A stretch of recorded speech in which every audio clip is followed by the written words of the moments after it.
Chapter 1 of The Great Shadow. Chapter 1 The Night of the Beacons.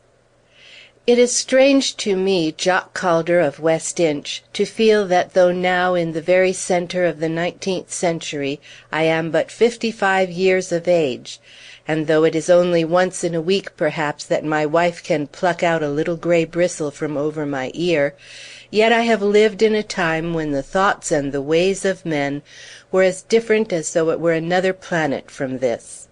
For when I walk in my fields I can see down Berwick way the little fluffs of white smoke which tell me of this strange new 100-legged beast, with coals for food and 1,000 men in its belly, forever crawling over the border.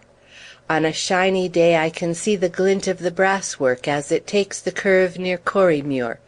And then, as I look out to sea, there is the same beast again, or a dozen of them, maybe, leaving a trail of black in the air and of white in the water, and swimming in the face of the wind as easily as a salmon up the Tweed.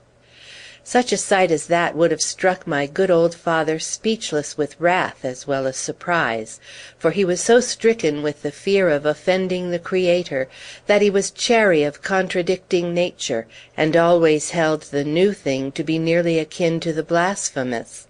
As long as God made the horse, and a man down Birmingham way the engine, my good old dad would have stuck by the saddle and the spurs.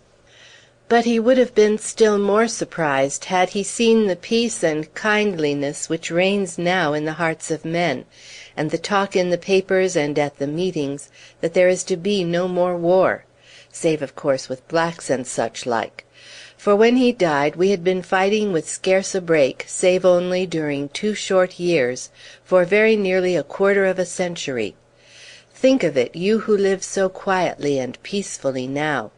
Babies who were born in the war grew to be bearded men with babies of their own, and still the war continued. Those who had served and fought in their stalwart prime grew stiff and bent, and yet the ships and the armies were struggling. It was no wonder that folk came at last to look upon it as the natural state, and thought how queer it must seem to be at peace.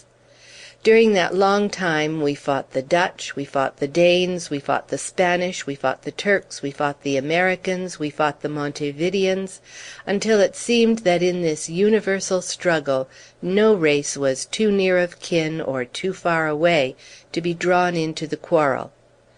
But most of all it was the French whom we fought, and the man whom of all others we loathed and feared and admired was the great Sample complete.